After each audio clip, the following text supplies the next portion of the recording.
I wanna travel the world with you, wanna make all the dreams come true. Hello! So, have you ever considered traveling by bus? Traveling by bus can actually be a really great option. When you travel by bus, you get to kind of slow down, enjoy the scenery, which is really cool. You can also meet some really cool people on the bus. Meeting people from different countries. You might meet locals, which are great to talk to. You might meet other tourists, which are also great people to talk to. They can sometimes give you really great tips on your next destination or other travel tips. It can be a really great experience traveling by bus. So when you're deciding on how to get from point A to point B, you're constantly having to play with the time versus money issue. Bus is definitely much more economical, but it typically takes a lot longer.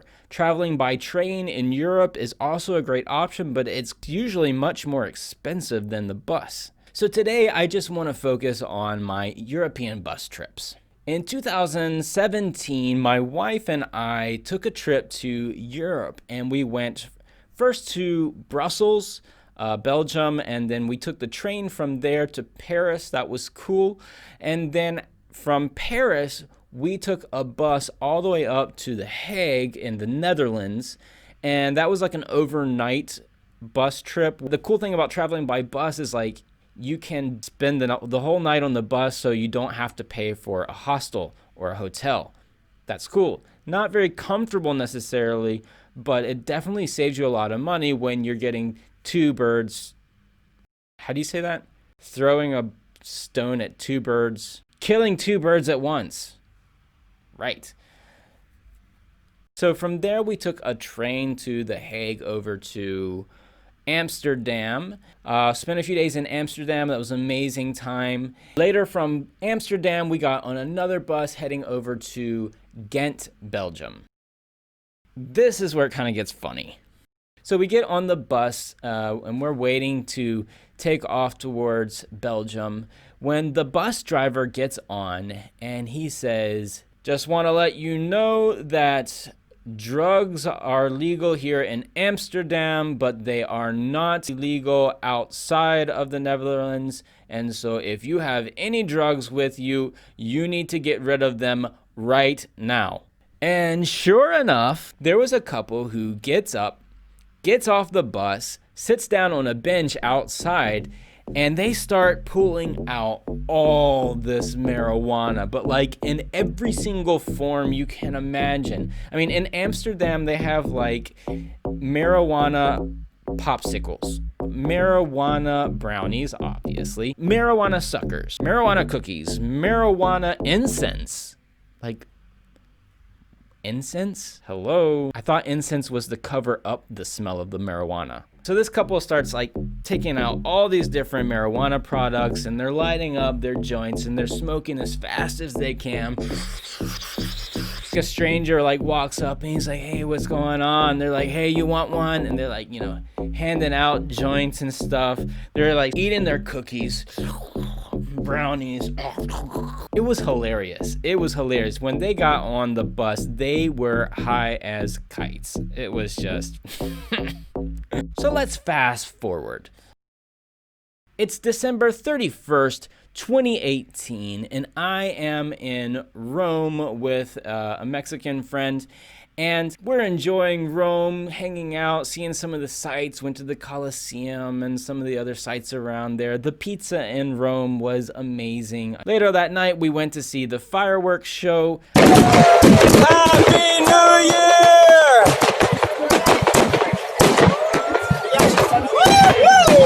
So after the fireworks show, we had booked a bus from Rome to Parma, Italy, but there was a problem. The problem is where we went to see the fireworks, there was a concentration of well over 1 million people all in one place. When the fireworks were over, everybody, the entire 1 million people crowd, decided to go home or back to their hostels. So we went to the nearest metro station where we had to get on the metro to get us to our bus stop. But when we got to the metro station or train station, it was so packed that you could not get inside. And it was like in complete lockdown. Like nobody was moving. Nobody was getting into the train station. So I'm like, looking on like Google Maps, trying to figure out where's the next station. So we decided to book it as fast as we could. We finally got to the next train station or metro station, and we go in. It's definitely not as packed as the other one. I mean, we are actually able to get into it. But now we are faced with a new challenge. We needed tickets.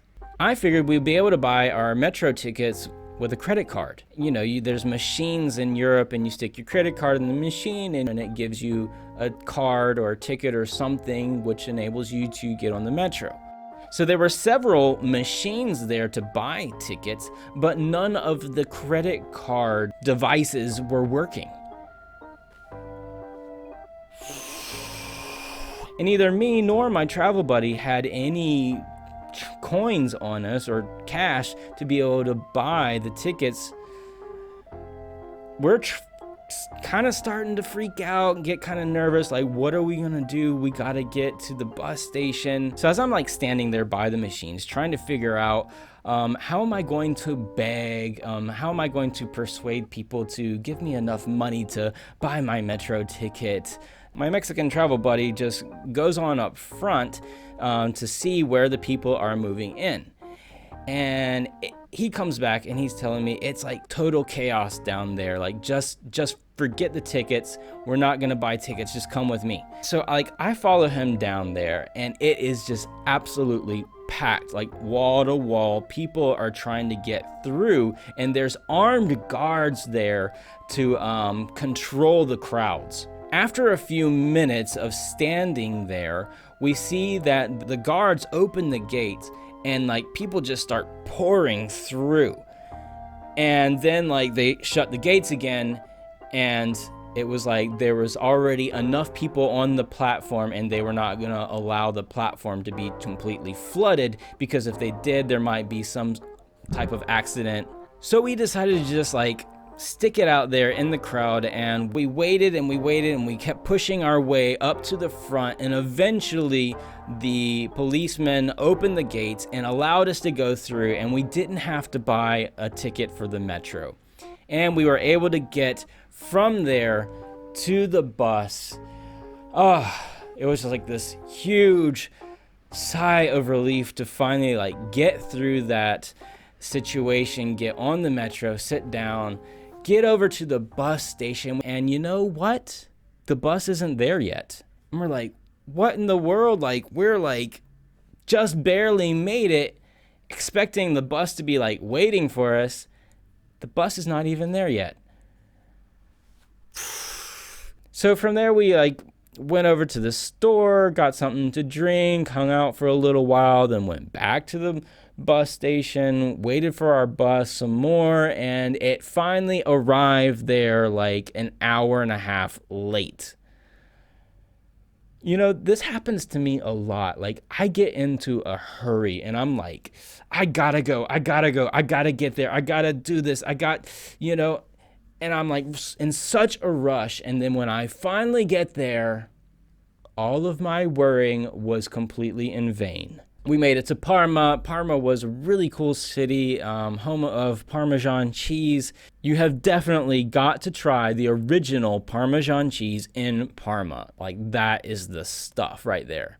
So we hung out in Parma for a day, and then from there we went to Milan, and then we had to get from Milan to Bergamo for our flight. This was another complication. So we booked our bus from Milan to Bergamo, and it's not like a huge trip. It's like, 40 minutes, maybe an hour. It's not a long bus trip or anything like that. And it was like, what, €5 for the ticket? I don't remember. But we registered and bought our tickets online, as you do pretty much for everything nowadays, right? So we go down to Grand Central Station there in Milan, and we figure out where the buses are, and we go to get on the bus, and the guy's like, no, you need a physical ticket. What?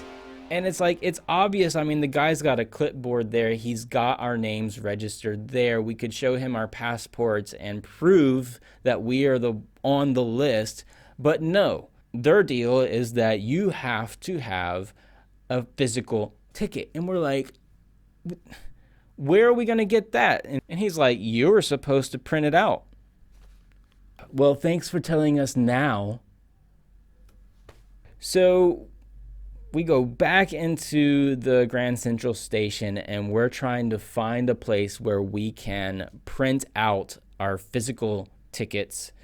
And there is this like shipping place, or I'm not exactly sure what it was. Like they had lots of printers and stuff there. So this place did actually print out stuff, which was good to know. The problem is they needed us to email them the tickets, but we didn't have internet access. There is like free Wi-Fi there at the Grand Central Station, but it's so saturated and slow that you can't really do anything on it. I don't remember exactly how we solved this issue. I honestly just can't even remember. Like maybe the bus actually left us and we ended up buying different bus tickets. I think that's what happened. So yeah, it was like definitely one of those stressful moments, you know, traveling where you don't know what's going on, what you're going to do, and how you're going to solve this problem. But in the end, everything turned out okay. We made it from Milan to the Bergamo airport, and we got on our flight, got to our next destination, where we were then deported. Yeah, that's another story. And that's all for now. I hope you enjoyed these stories about buses. I'm going to do another video on buses in Latin America, so please stay tuned. That's all for now. See you guys. Travel the world.